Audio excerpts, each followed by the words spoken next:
It said that young Americans aged between 18 to 23 were having 14% less casual sex. And that means sex outside of a relationship in comparison to those a decade before. Let me tell you why being celibate and waiting to marriage is the ultimate flex. Like when you get this badge, when you have this badge and you carry your cross every single day and people hear like, oh, you waiting till marriage, they look at you different. Say it with me. Bettering yourself does not make you better than others.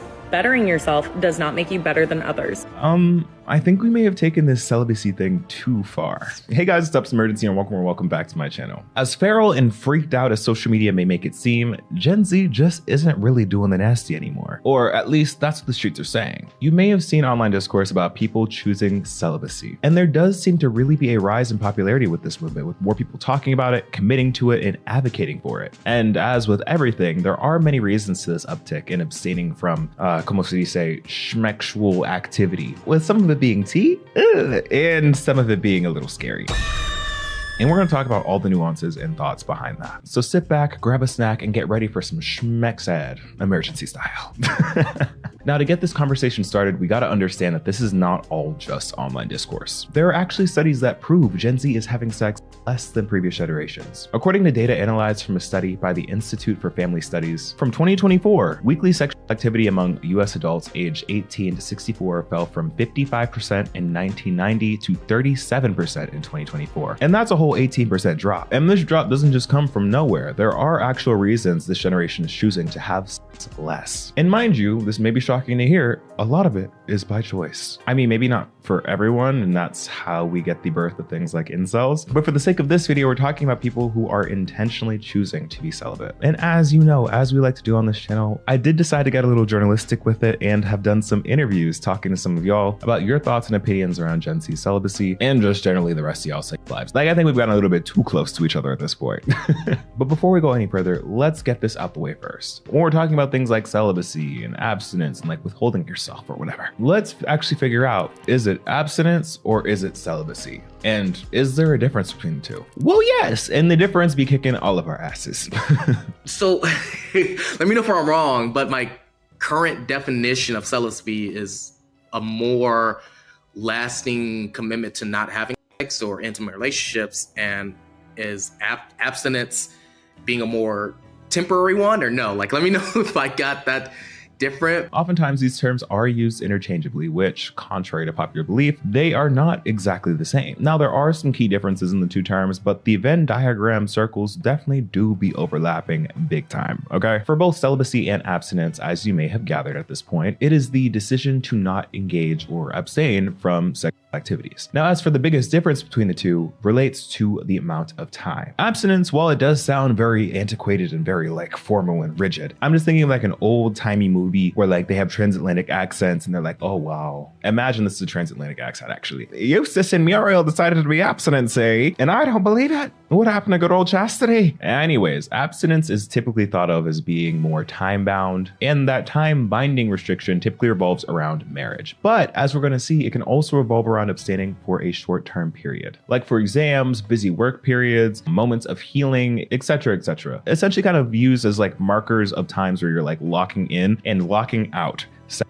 Also, when it comes to abstinence, typically you'd see in like old 2000s media a lot of jokes about women being abstinent, but still being down a clown in other ways, and like those backdoor jokes. Ugh, misogynist, clearly, but you know, it was the early 2000s. But this is all to say that abstinence can have flexibility in terms of sexual acts, but still usually abides by the more puritanical belief of saying you're saving yourself in terms of VJ penetration, at least. I'm sorry, there's no other way for me to really phrase this, getting around the algorithm. But VJ penetration is meant to be for your husband. Spooky. And also, fun fact, if you grew up in the US public school system, you may have been taught strict abstinence inside the comprehensive schmex ed growing up. I know, I definitely did. They definitely hammer down abstinence, abstinence, abstinence. But like, if you are gonna hook up, use a condom. But like, also don't think about that unless you have a husband or a wife and you're ready to conceive, which is absolutely diabolical conditioning. So, which at least for me growing up, abstinence did not have the best PR, but now it's a little bit more open. And we contrast this with celibacy, which is more of a long-term commitment, not not really constricted to time or an end date rather. And this isn't to say that you can't call yourself celibate unless you've been abstaining for like X amount of time. But I do feel like the term celibacy has gained more popularity, or PR, if you will, especially recently as people are deciding to not have sex for various reasons, which we are going to get into. But like there also just seems to be a more spiritual and like personal growth connotation when it comes to celibacy versus a religious one for things like abstinence. Although through talking to people, it seems like there is a religious undertone, or at least a religious feeling traditionally with both terms. But in terms of celibacy, I feel like before now, the main way celibacy was in the cultural zeitgeist was through the term incel, meaning involuntarily celibate, simply meaning that someone is celibate, but not because they want to be abstaining. Essentially a guy or girl that can't pull.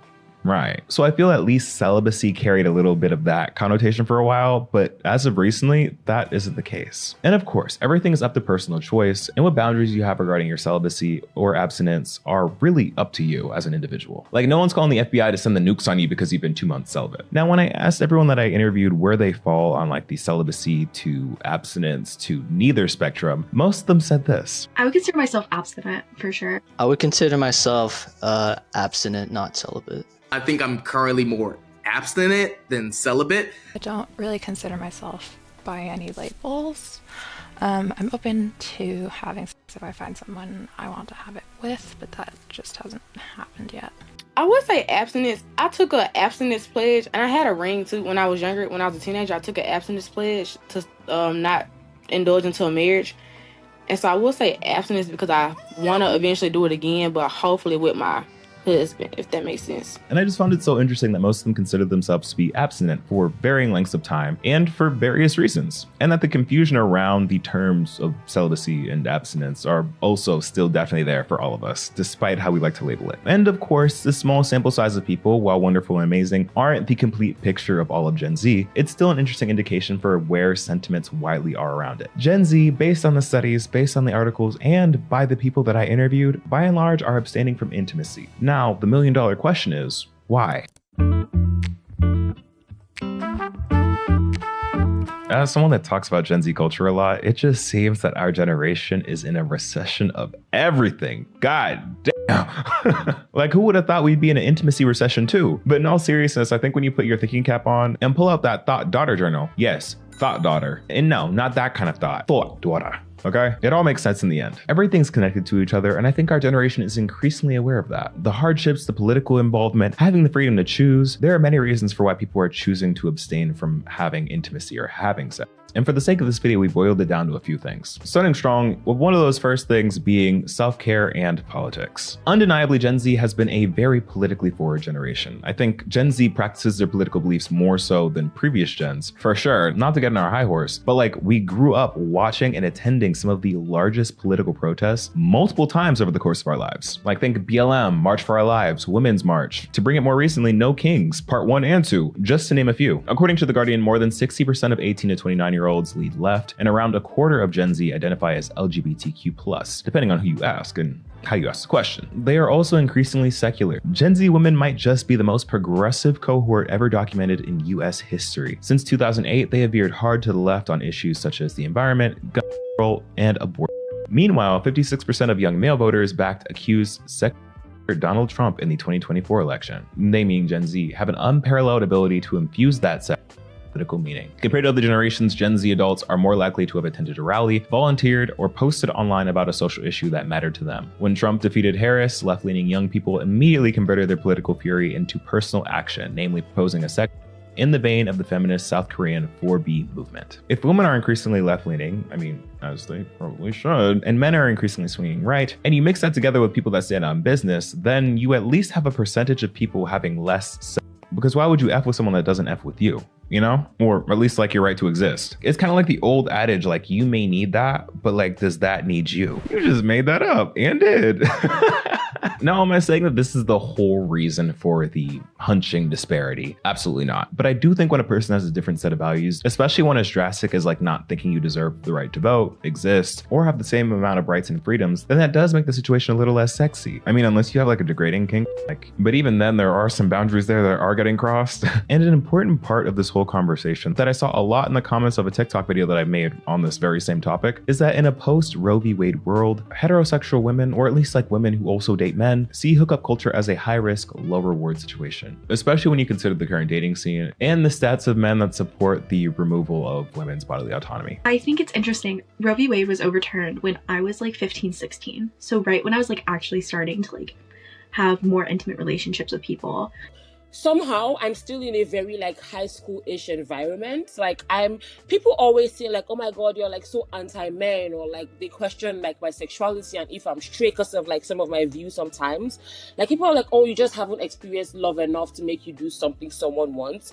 But I don't know. Sometimes I'm like, maybe my belief system is just so strong and I'm just so like confident in what I think. Because I'm a very stubborn person. So you can't make me do what I don't want to do. So I think that has just played into like my sex life too, in the sense that like if there are any red flags, I'm quick to be like, people say like I'm very strict. Like I'm quick to be like, okay, yeah, no, that's wrong. Bye. Like I'm not doing this. Like maybe on my part that's also kind of bad because I'm like, no conversation, nothing. I'm just like, nice meeting you, but no thanks.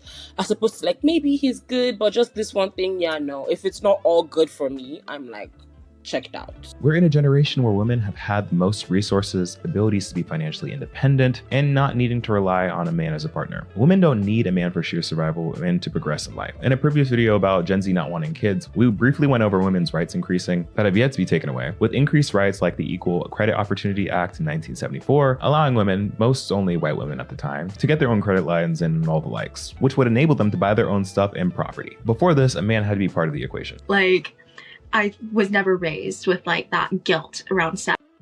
However, I was always raised with the knowledge that sex is a very intimate act, and to engage in something with someone, you want to be able to trust that person. And I think just over time, I'm like, I've almost grown jaded with like my experiences with feeling respected by different individuals and feeling like, oh, this is not the respect that you imagine would be much more common amongst humans isn't always there.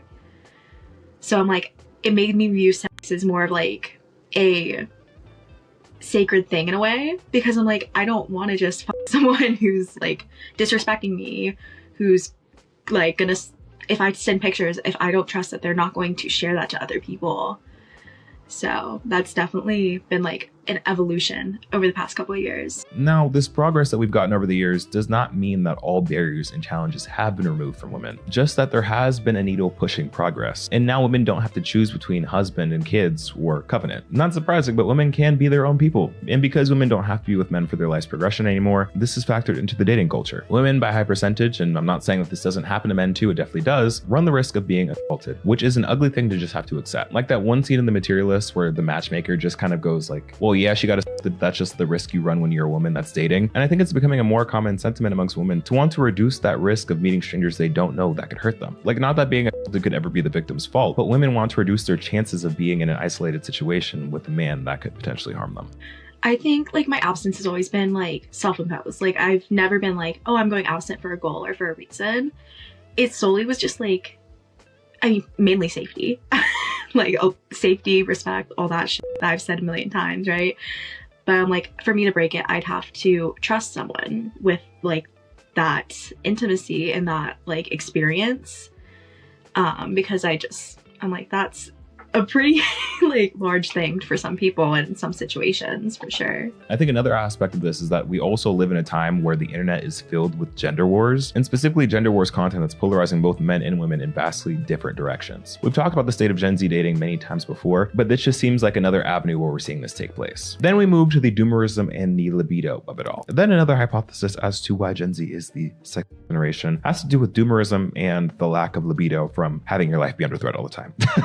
The researcher from the survey we mentioned before attributes that 18% drop in the lack of schmecks to two things. They point to cohabitation and social time being significantly lower for previous generations, noting young adults aged 18 to 29 living with partners dropped from 42% to 32% between 2014 and 2024, while average weekly social time fell from 12.8 hours in 2010 to 6.5 hours in 2019, then to just 5 hours by 2024. Now, the study says less people live with their partners in this generation, and I'm going to speculate for a second and remind y'all, shout out to that one housing video, that roughly about 1/3 of Gen Z still lives with their parents. Remember when I said everything's connected? Gen Z's trajectory given external circumstances are showing in the lowering of the percentage of common milestones. For example, moving out of your parents' place and in with a partner. And of course, for a percentage of people, they choose not to live with their partners, and that's also fair. And I do want to say, because I gotta see people in the comments, yes, it is possible to get a little frisky in your parents' house, because some of y'all are just chill like that. But I do feel like that factor reduced the spaces for you to be intimate and casual with people. Also, the reduction of social time fell by 7 hours weekly. 7 hours. 7 days a week! I don't know what possessed me. It's not 7 days a week. 7 hours weekly. So let's do some math really quick. If Gen Z only spends 5 hours of their whole week, 180 hours, that whole week being 168 hours, by the way. But again, if they only spend 5 hours of that whole week socializing, that includes things like hanging out, getting to do what you like, and seeing friends, that just might cut the time allotted for sexy time. I don't know. Like, y'all be saying time is money. Well, in that case, it seems like sexy time is going in the budget cuts, okay? And not that it necessarily does cut into that time, but it definitely does mean that we just have less time and less energy for it. And at least in my echo chambers, there's been a lot of conversations around reframing perspectives to decenter men or just the general potential of a partner in their lives, and instead focusing on centering themselves and building that connection to themselves, their friends, and loved ones. And if you were raised as a woman, it's no secret that day one messaging was that you should be catering to a man, thinking through their lens, which essentially raises that internalized male gaze in your head. And I do think it's a practice to unlearn this, and I'm glad that it's becoming a more normalized conversation amongst women. And also just like experiences I've had of like friends around me. Like I see what happens with like my friends and people I know all the time when they like people like cheat on them and you like take them back. Like, I mean, there's so many like layers to this dynamics, and obviously like everyone is allowed to do what they want to do and what makes them happy and what they're comfortable with. But at the same time, it kind of like influences like your decision making, because you're just like, I love her to death, but I don't want to be that person. Like, I don't want to be that person taking back this scumbag cheating ex and getting like an STI every other week. Like, I'm so not ready for that. Like, I can't. So now we got to talk about the biggie, the big part in this celibacy conversation. One of the bigger underlying reasons behind why Gen Z is abstaining from having intercourse, and that's the role of purity culture and how it may be affecting our sexual behaviors. Yes, the good old section where we gotta mention the rise of conservatism. You know we love to do it on this channel. And again, everything is just so connected. From trad wives to nuclear family propaganda, it seems like the good old days of girl boss feminism are dead. And I'm begging us to please bring back 2016, please. It just seems that many people of our generation are going back to those more traditional values. And their abstinence in celibacy stems from that place of purity culture. And when it comes to the conversation of celibacy, it is important to know the difference between celibacy and purity culture. I have a lot of thoughts about this because I don't think it's a coincidence that we're seeing this as we're seeing a rise in traditional values amongst Gen Z. Obviously, there's severe political implications there. But there's also the fact that Gen Z right now is the loneliest, most isolated generation in all of history. Do you know how bad that is for your health, physical and mental? According to the Surgeon General, loneliness negatively impacts your heart in the same way cigarette addiction does, okay? So like cutting all of your friends off to protect your peace and respect your boundaries, and like not going out because everybody's making terrible decisions for their health is like really not making you as healthy as you think it is. And like, it's your journey, babe, but like, don't judge other people who seem to be healthy and happy. You know what I'm saying? My point is, it's coerced. By the way, to me, it is obvious that purity culture is just patriarchy. Men controlling women's bodies. Let's say you don't like hookup culture, that's fine. You can make that decision because you are an adult that has bodily autonomy. You can give consent, or choose not to give consent in this case, because it is your fundamental right to decide what happens to your body. No one can tell you how to exercise that right. That includes religious leaders. I am an emotional person as well. I'm a sexual and emotional being. You're allowed to like hold multiple truths at one time. That's being a human being. But this idea that like being like just immediate, like y'all can keep that shame. Actually, don't. I would encourage you to rid yourself of the shame that immediately comes with like being sexual. Pleasure is allowed to be the end goal. Again, everyone can do what they want. It's just that the purity culture to alt-right pipeline is just a hop, skip, and jump away. The whole narrative around thinking there's a definitive wrong way to practice, or not practice in this case, your sexuality gets tricky. Seeing things like abstinence as pure and having sex it's dirty. Like, are we seeing the trajectory we're on here? I, for one, thought we were really past this mentality. And that's because purity culture, by and large, is rooted in patriarchy. And I think it's worth reflecting on that if that's how you align yourself, especially when it comes to refraining from things in the name of shame and guilt. And saving yourself from whoever is something that's worth interrogating. We don't like to talk about this often, but it is important to say that, like, seeing yourself and your body as a reward kind of gets into self-objectification territory. Like, of course, you should have self-worth and think of yourself highly, but quite literally think of yourself as a trophy that needs to be won. Like, let's just think about the optics of that. I think that there's a very large demonization of sex, and there's a demonization of choosing to remain abstinent or celibate. And I think a big thing that I had to learn was it's you're damned if you do, you're damned if you don't. You know, just because someone says something doesn't mean you should do it. And it's important, especially with stuff so personal as sex, like to find your own guide about what feels right for you. And if engaging with someone doesn't feel right, you shouldn't. Even if people are like, oh, you're following like Christian propaganda, whatever, like, don't do it. Same thing. Don't fuck someone. Like, don't abstain from sex just because you feel like you should. That's a personal decision between two consenting parties, and it's okay to not want something if you feel pressured otherwise. And again, just to clarify, not all people who are celibate believe this, but when there is rhetoric being spread on TikTok that you have to save yourself and keep yourself clean for marriage, we go back to a culture that normalizes the objectification of a person. And historically, the idea of pure and dirty have never led anywhere good. I'd say when it comes to purity and how I view it, I think I don't view people as being dirty or clean or anything like that. I think when it comes to me and my problems and frustration with like hookup culture and just the casualness of, I think it feels very bad and wrong to me that it kind of lost that spirituality and reverence that I think it should have.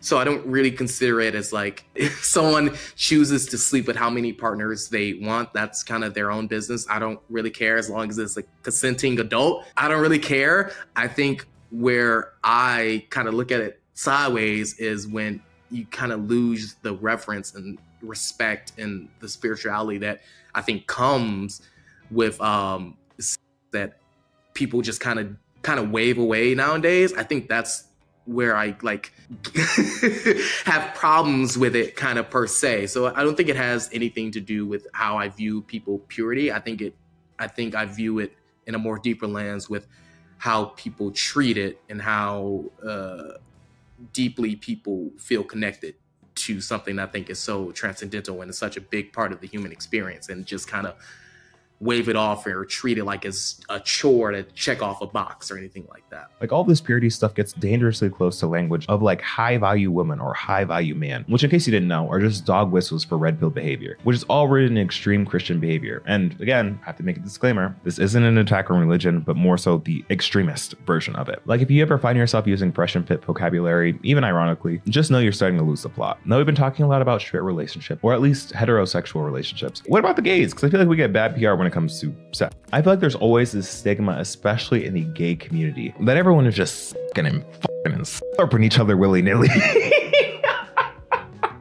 I am so sorry, y'all. I had to paint the picture. But that may not actually be true. Now, there's not many actual stats or studies on the difference between straight and queer people and their differences in sexual activity right now for many different reasons. But there is some speculation that the celibacy, or at least abstinence movement, has gained traction in the queer community as well. This article from the Gay Times from 2024 talks about that moment online where gays were going boy sober or girl sober, essentially abstaining from engaging in sexual activity. And the article actually interviews many different people, and most of them, if not all of them, cite wanting to reflect on their relationship with sex, intimacy, and boundaries, and wanted to take that moment for personal growth. And at least anecdotally from people in my life, the whole concept of abstinence seems to be a growing lifestyle choice. Now let's take a beat and talk about something very similar but different. This is a little side section that I like to call the fall of sex IRL and the rise of online sex. I feel like I've been wanting to talk about this for a while, and it might need to be its own video, but I just wanted to have a little quick side note on how we might not be having as much intercourse in real life. We are somehow also at the same time seemingly more freaked out than ever online. And I think, unfortunately, the main factor for this is going to make me seem like a Mormon mother on a Sunday, but in a very real way. Porn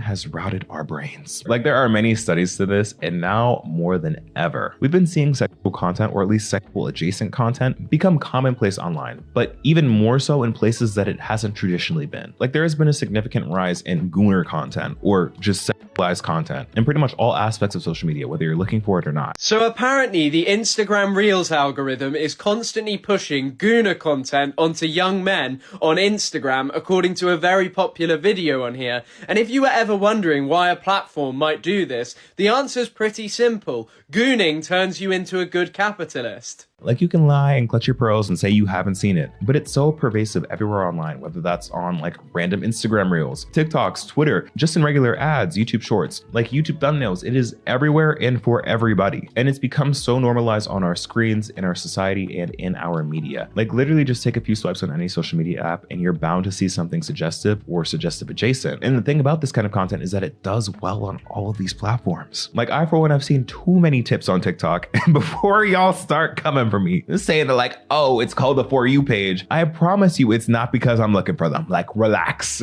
And again, this is getting a little bit off base, and this isn't me being like, oh, purity. And this could be its own video in its entirety, but I bring this up not to shame sexuality, but to show that people seem to be more freaked out when consuming and participating in discourse, but have so much less interaction with it in real life, or at least tangibly. Like, it begs the question, like, if a freak is freaked out online, did it really make a sound in the IRL forest?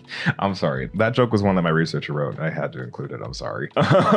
Now, finally, to wrap up this conversation around like celibacy, purity, and Gen Z, I wanted to touch on some of the external pressures coming from society and media around our sex types as Gen Z. Many articles and stories have swirled around the zeitgeist, claiming Gen Z to be the sexless generation, citing things like the decline of the birth rate, the rates of socialization, and alcohol use being reasons behind why Gen Z just can't fuck. And to that I say, why are we framing this as a bad thing? Why do they care so much? Like, it's not like there's like fears of like population like decreasing, you know, like the growth of population decreasing. And it's like, there's already 8 billion people on this earth. Why do we need more? Like, why are y'all in our business like that? As Alexis said earlier, it's damned if we do, damned if we don't. There doesn't seem to be any kind of middle ground here. Gen Z is either a bunch of antisocial prudes who aren't doing it, or just overly freaked out and immoral. We are erasing the nuance here and the very real reasonings behind why people across the board are choosing to abstain from having intercourse, as well as ignoring the fact that people are, shockingly, still also having intercourse and choosing to do that when and with whom they want to, especially when they feel respected and cared for. I'm not willing to like sacrifice my sanity and my secrecy because of what everybody else said. Because they're also saying that we're not having kids like that. And it's like, we might not be having kids now, but like, wait till we get older and be ready for that, you know? Because we're, you know, we have the baby boomer generation. Then it's like a lot of us are popping out kids, and that's fine. But it's just like, I feel pressured by the kids because I love babies, but not enough to where I'm just like, okay, let me just open my legs and go pop some kids now. Like, I don't think there should be a stigma either way, as long as everyone involved is consenting and not harming anybody. And to the older generations that are deeply in our business, I would really hate to wake up y'all's tea, no I wouldn't, about how the real reason behind why there's such a concern over Gen Z having sex is that it's just a giant cover for like the ultra-conservative white replacement theory. And the fear is not exclusively that Gen Z as a whole is not having kids, it's that young white people are not having enough sex, having enough kids to keep white people in the majority. And we can see that that's very clearly the case by looking at what policies are being enacted right now and what specific rights people are fighting to roll back. But yeah, let's just say that it's because y'all are afraid of potential declining birth rates, right? Regardless, as a young person right now, you shouldn't feel pressure to do or not do anything you don't personally feel comfortable with or ready for when it comes to sex. I would say kind of a bit of advice that I wish someone told me when I was younger is don't feel pressured to do something that you're not ready for when you're not ready for it. You should treat physical intimacy with a partner with respect, and it is a chance for you to learn about yourself and your partner. So take that with the weight that it deserves. And I would say just be respectful all around, and you don't have to do anything that you don't want to do. And to wrap up, there was a moment in time a couple years ago where people thought that hookup culture was sexual liberation. And fast forward to right now, more and more Gen Zers are choosing celibacy or abstinence. Is this a bad thing or a full 180 turn? I think that's up to the beholder. But ultimately, I think that choosing what feels right and is best for you with no judgment from others is true sexual liberation. Like, as long as you're minding your business and not ascribing to some kind of purity standard and applying it to everyone else, at the end of the day, it's just about doing what you want and doing who you want, safely and consensually.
Hello. Sorry. Hey guys, what's up? It's Emergency and welcome back to my channel. Today, as you can see, quite cozy. Blanket on, glasses in hand. And we're going to be doing something a little bit different. Something that I haven't done since Halloween, I think. And that is rating celebrity slash influencer outfits, but this time Coachella edition. Because if for some reason you're living under a rock or really just have any form of life outside of social media, if we're being honest, Coachella weekend 1 just happened. And to be honest, I feel like this is a different conversation, but I feel like it did not quite eat the same way that normal Coachellas sort of eat. I know it's been a couple of years since we actually had one, but I feel like I'm used to more commotion around Coachella season. I feel like the last time we heard about Coachella or Coachella really happened was when in 2019, and I think Aria was headlining at that point, so that makes sense. But yeah, usually Coachella is known for a lot of things, specifically the festival music. In terms of fashion, it is known to be a pretty fashionable space that really borders on cultural appropriation sometimes, but also is known for some really iconic moments. And we're here today to break that down and see exactly if the fashion at Coachella this year was living up to its reputation. Because if you remember, I do not support this man in any way. However, when you think of Coachella outfits, the one thing that comes to my mind is that one James Charles outfit. When he was in those assless chaps, like that was a moment. Like I don't think that's something that anyone will forget anytime soon, for better or for worse. But that's what I'm looking for. I'm looking for really iconic moments that really are staples for just internet history, whether that be for the memes or just for fashion in general. Am I qualified at all to give an informed opinion on anything like fashion? No, but 9 times out of 10, most people aren't either. But here we are. I'm in a blanket, I'm comfortable. Did I go to Coachella? No. Do I want to? Yeah. But we're giving our opinions on these outfits anyway. So I hope you're ready. Let's get started. Before we do, if you're new around here, make sure to hit that subscribe button and to follow me on my socials here at imergency, specifically on Instagram, because the summer's coming up and things will be popping over there. Also, it would help a lot if you leave a like on this video because that helps this video out on the algorithm, and you know how the algorithm is on YouTube sometimes. In fact, I'll actually give you a second to hit that like button while I dramatically put on these sunglasses. All right, you ready? You ready?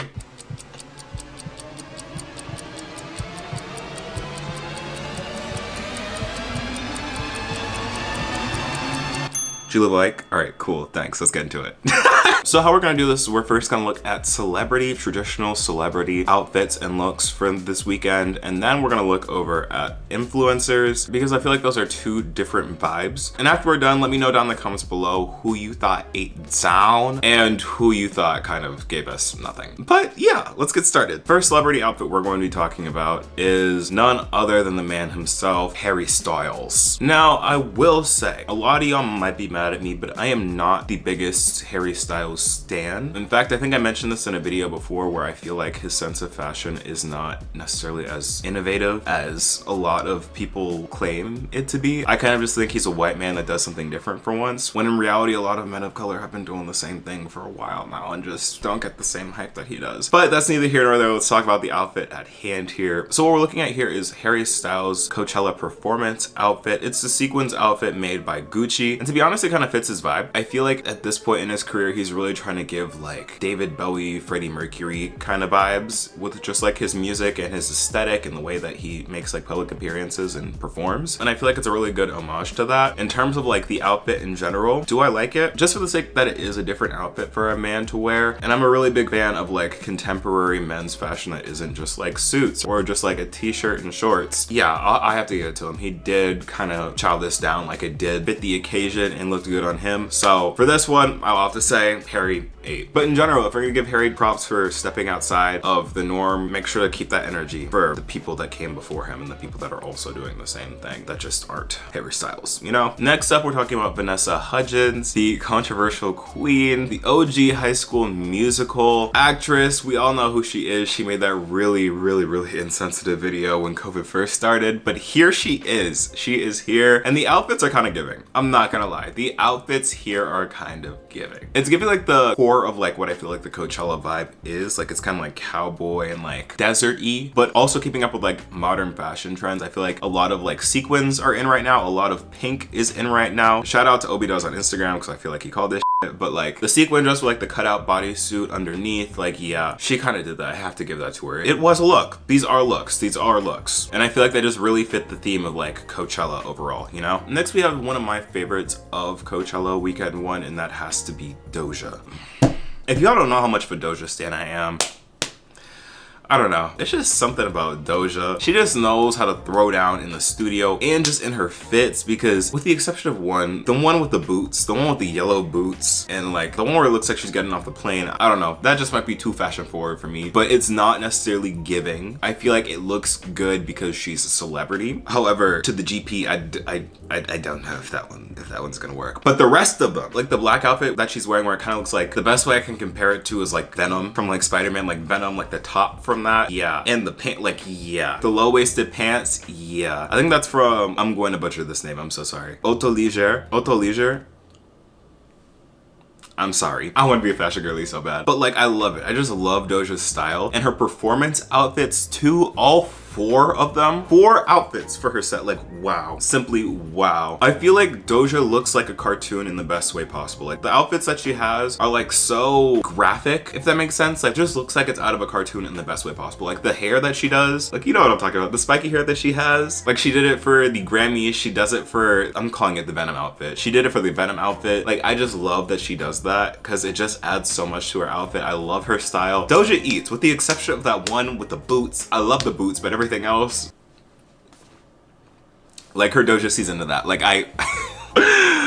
okay, anyways, moving on. Kind of getting into the TV side of things, we have our girlies from Riverdale. Lily Reinhart, Vanessa Morgan, Camila Mendes. I personally really like Vanessa's one outfit with the butterflies. As for the rest of the outfits, it's kind of giving basic, I'm not going to lie. Love them all down. Hope they get freed from the Riverdale contract soon. But like outfits in general from the Riverdale cast just were kind of basic in my opinion. Just in terms of like what everyone else was wearing and like the vibes of it all. I'm sure they had a lot of fun. They still look great. They just did not eat in my eyes. Following the trend of actors, let's talk about my girl Storm Reid from Euphoria. She eats. I love that Storm is so into fashion because I see her going to all these fashion shows. I see her always stepping out in a fit, and I think, correct me if I'm wrong, but she's still in college, I believe. I think she goes to USC. I could be wrong. We need a fact check. But yeah, I just love like the colors of Storm's whole outfit with the purples, the oranges, the reds. Like it's really just giving Coachella. Like these are Coachella vibes. She definitely understood the assignment and devoured. Like Stormy baby, you ate. I'm sorry, you ate. Next outfit we're talking about is Justin Bieber, and honestly, I'm gonna say it. I don't like Justin Bieber's new sense of fashion. I'm not sure exactly what his inspirations are, like what he's really going for, but like, I remember last Coachella when Ari brought him out, he kind of looked like Ben 10. But this time, I don't know, he's not really giving us much, so no, he did not eat this Coachella season. And the final celebrity we're gonna be talking about is Chloe Bailey.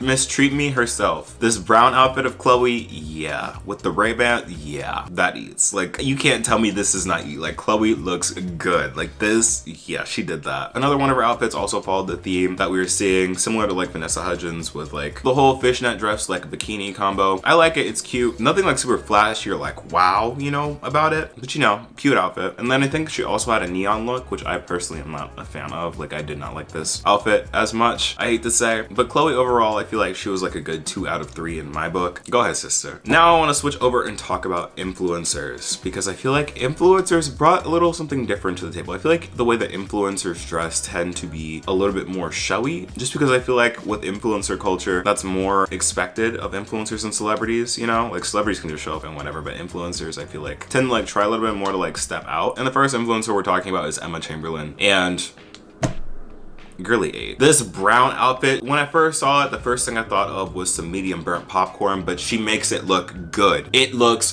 good. Also, her day 2 red look, yeah, that also did the thing. I love seeing Emma's fashion evolution just because I feel like as she continues to go on, her fashion gets better and better, and these Coachella looks, yeah, they did it. She ate. She really ate. Next up is Ricky Thompson, and I feel like Ricky this year, last year, and the year before just never fails to deliver. One thing about Ricky, he don't wear outfit. He don't wear outfit. And for me, all 3 days were just it. Like the first one, day 1 with like the crochet-ish top and like the almost cargo jeans. Yeah. Like he did that. Day 2, come on. His Revolve outfit with the skittiest, I don't even know if it's a crop top at that point. It's like a collarbone cover. And the leather, yeah. Like Ricky, please. And the final one, day 3, yeah, it's giving. Like, it's giving. I feel like Ricky has just such a good fashion sense, knowing what to wear and knowing what makes a moment. Like, yeah, Ricky Thompson really did eat Coachella weekend one up, I have to say. I have no notes. And I feel like in a similar vein, we're also going to talk about Bretman Rock. And I feel like Bretman gave us a lot of looks for Coachella this year. His first day 1 Diesel look, I'm not the hugest fan of. I get the vision, but it's giving me like similar vibes to like Doja's day 1 outfit. But yeah, his day 1 outfit, not the hugest fan of. Day 2 was kind of cute because it was giving like little bubbles moment with the all blue. But day 2 night outfit with this butterfly jacket, yeah,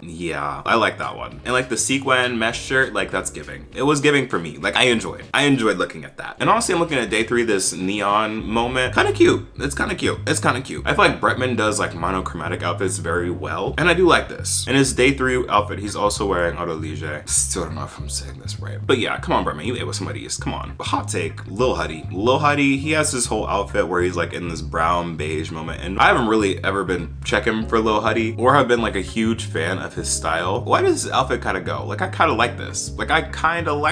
I don't know what to say. I kind of like it. It's like Indiana Jones plus like a leather jacket, like some grease moment. Like it works. I'll say it. It works. He looks good. Here. I have to give this one to Mr. Huddy. Like he did something.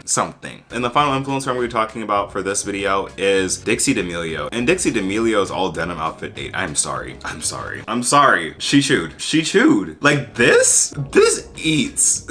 Like the energy behind this picture just eats. Like she looks good here. Like she eats. But yeah, overall I have to say like I did like a lot of these people's outfits, but were any of them super stand out? I feel like for the general public, people are going to say like Harry Styles' outfits were like the standouts, like those were gonna be like the most memorable. But in my opinion, overall, I don't feel like anything was spectacular. Like there were some good outfits, like I said, like people ate, but did they feast?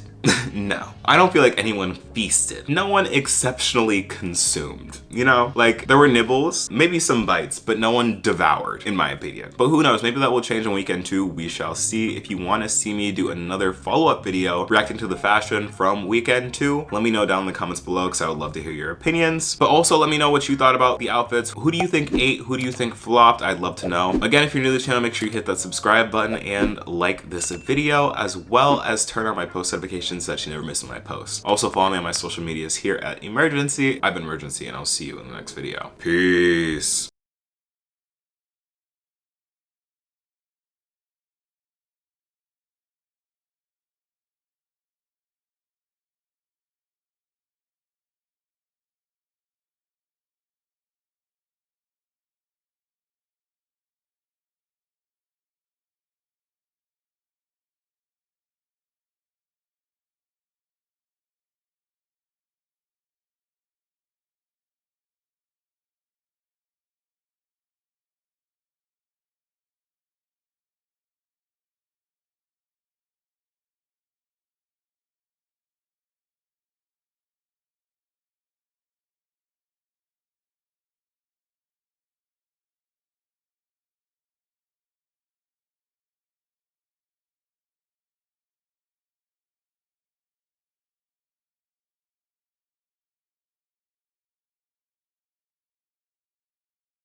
Oh my god, this show is so cute! Sorry, let me compose myself. Hey guys, what's up? It's Emergency and welcome back to my channel. Today we're here to talk about the brand new Netflix show, Heartstopper. And I have to say, this was such a fun watch for me because the entire show is just so wholesome and so feel good. There was something in that show that really struck a chord with me. I feel like it's essentially just like the modern Gen Z gay love story that I feel like a lot of us have been waiting for, and I'm very happy that it's here. So today we're gonna be getting into Heartstopper, really talking about why I feel like this show is so impactful, and really analyzing whether or not this show strays away from the typical gay love story tropes that we see in shows like Love Victor, Love Simon, Sex Education, and I guess Gossip Girl? Yeah, we have a lot to get into, so let's talk about Heartstopper. Before we get into the actual review, if you are new to the channel, then hit that subscribe button because that helps out a lot. Also, if you haven't already, make sure you hit that like button because that helps out this video a lot with the algorithm. In fact, I'll give you all a second to do it while I take a sip of this spicy ginger tea. Sorry. All right, go ahead, get to it. I'll wait.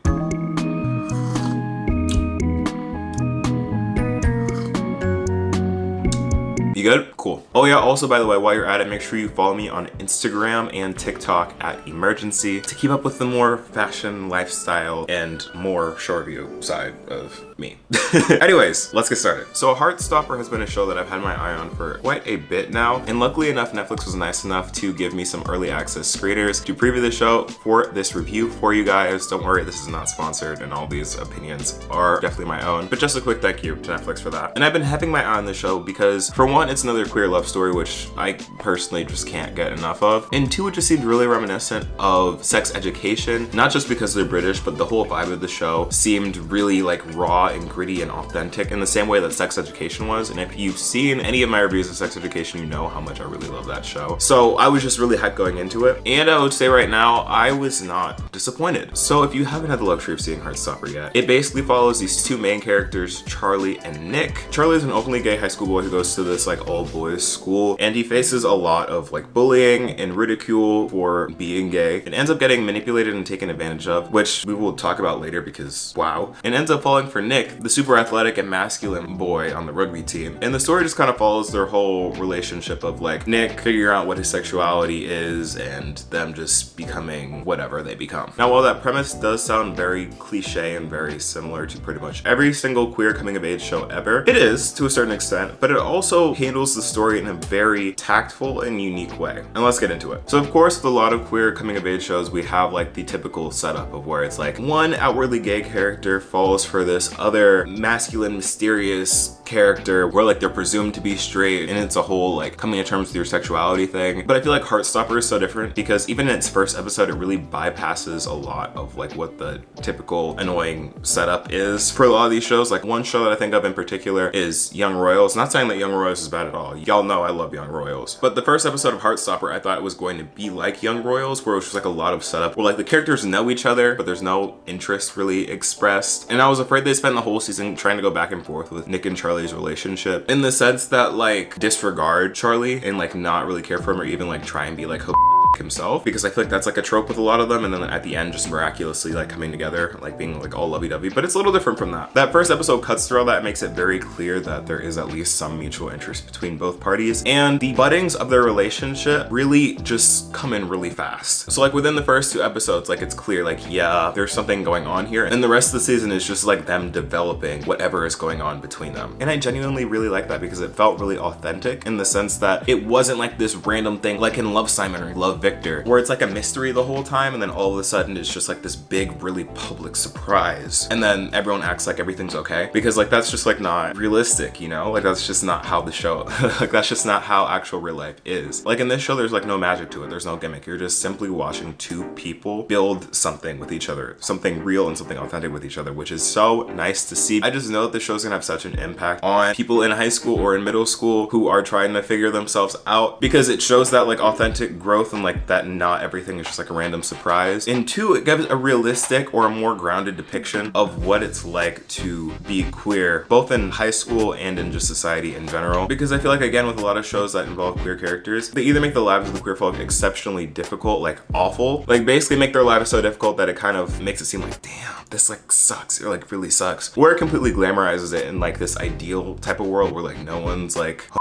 which is nice in an ideal world, but just isn't realistic. Like in this show, you get a mix of both, which I feel like is more so grounded in reality. And I feel like that's a really important message to youth or people that are still in the closet, because it honestly may not always be sunshine and rainbows, but it's not all doom and gloom as well, which gives people a more realistic image and a better sort of mental timeline as to when or if they want to come out and what circumstances and what really comes along with that. Now let's get into some of the characters, because I feel like the cast of this show is so well done. Like everyone really did eat their role up. Like they really gave a full performance. I briefly touched on Charlie and Nick, but just to give more color to their characters. Charlie's whole thing this season is that he is pretty much traumatized from his past relationship I use in quotes, with this other guy in his school who's very closeted and really just treats him so badly. It's like one of those things where Charlie is meant to be kept a secret, and in public, this boy will outwardly disrespect him, ignore him, act like he doesn't know him, and bully him, but behind closed doors, he's like, hey baby, how you doing? And ew. And there's actually a scene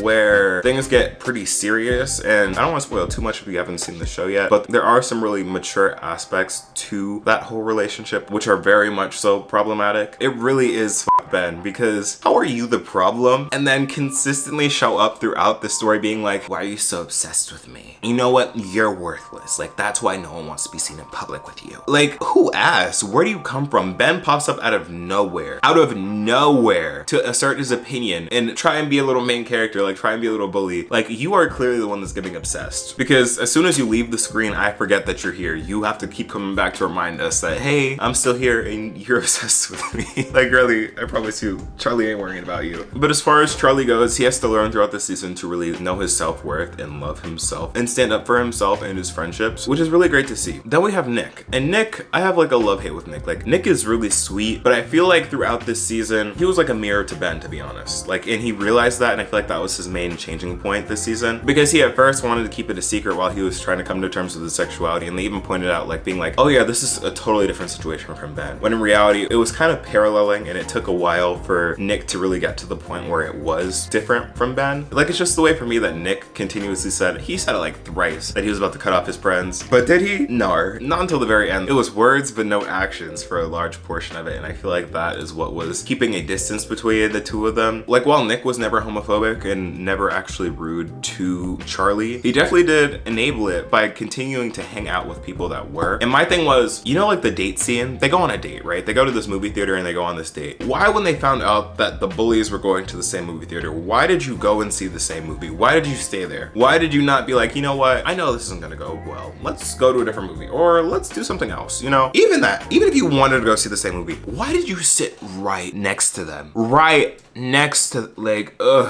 Nick had me so sick for so much of this. But then we have Elle. I love Elle. I just love Elle so much. She's honestly one of my favorite characters in this show, just because she's really like the glue to like the greater friend group of like Charlie, Tao, who we'll get into, Elle, and Isaac. Like, she's just like the glue of the friendship, and I really love her. She's also trans and dives into that whole aspect in the show, which I feel like is really refreshing and really great for representation's sake in telling that experience. But her whole thing this season is that like she kind of has a crush on the mutual friend Tao, and my thing is, I thought they were dating from like episode 1. Like, the way that they talk about each other, like, I thought that they were already together, but apparently they were just friends, but friends that are building to something. And I just really like seeing how Tao and Elle's friends to lovers developed over time, even though it was never actually confirmed that they actually got together. In fact, it was given like the opposite. Like, I want to know what y'all think on this. Do you think it was good that they left that ambiguous, like they didn't confirm or like actually say like any feelings for each other? It was just like all through like the mind games, like, you know, like little animations that came up where it was like heart,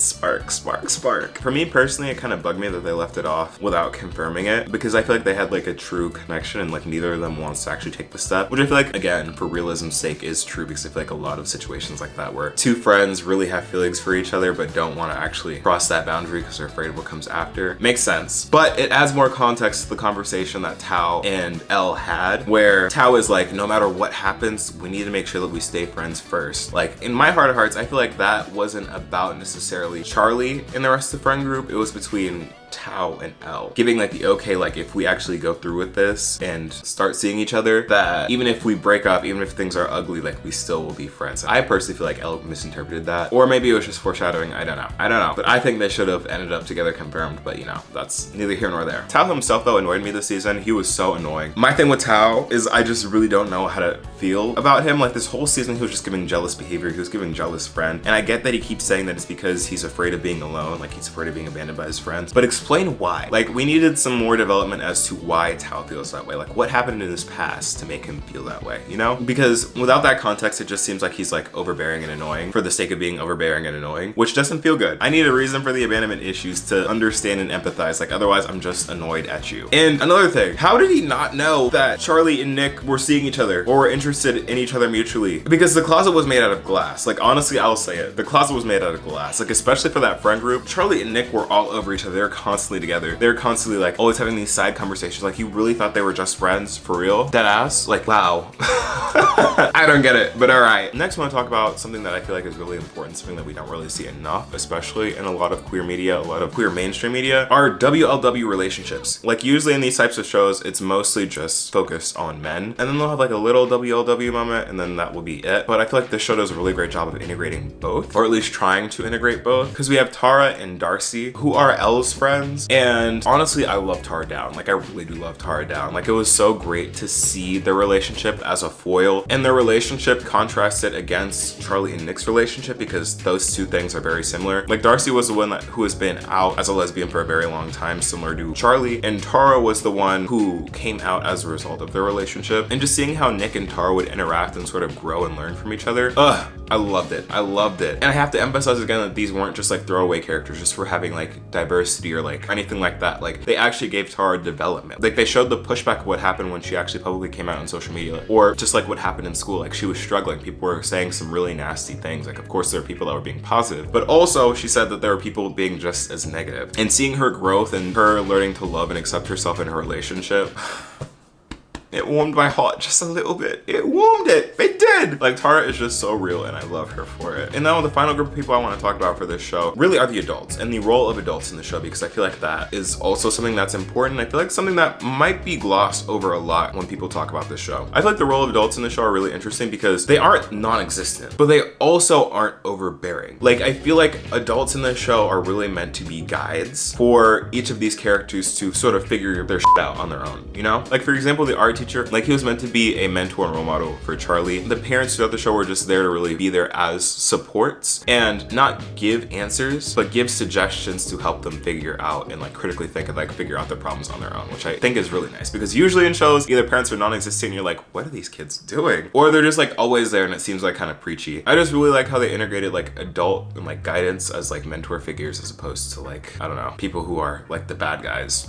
And that sort of speaks to the show as a whole. Like it's wholesome. Like it's just very wholesome. Like it's not overly sexual at all like a lot of coming of age shows are nowadays, like drama coming of age shows. It really just is a feel good show, and I feel good because of it. Like when I ended the show, I was like happy. I had a smile on my face. I was like, oh yes, that's a show right there. That's a show right there. And honestly, that's all I could have asked for. The other things that really stood out to me that I feel like could be done better, or what I would like to see more from these sorts of queer coming of age shows, are for one, having the protagonist not be exclusively white, or have the love interest not be white, because I feel like we've seen that a lot. And two, let's try and retire like the whole gay guy goes for presumably straight or like curious guy. That's what I really liked in the dynamic in sex education between Raheem and Eric, because I feel like that was very different from what we typically see from like these queer love stories. I want to see more of that. I want to see more of that. I want to see like dedicated shows, movies towards that. And I really hope that in the future we can see more of that and get more of that representation, because I feel like that is just as important as like having these stories here in the first place. But yeah, those are my thoughts on Heartstopper. I really did enjoy this show, and I hope that you do or did too. Now I want to hear from you. What did you think about the show? Are you going to watch the show? Have you watched the show? Who is your favorite character? Like, let me know. I want to talk with you down in the comments below. Thank you so much for watching. Again, if you're new to the channel, then hit that subscribe button, and don't forget to leave a like in this video because that helps out a lot. Follow me on Instagram and TikTok at imergency, and I will see y'all in the next video. Peace.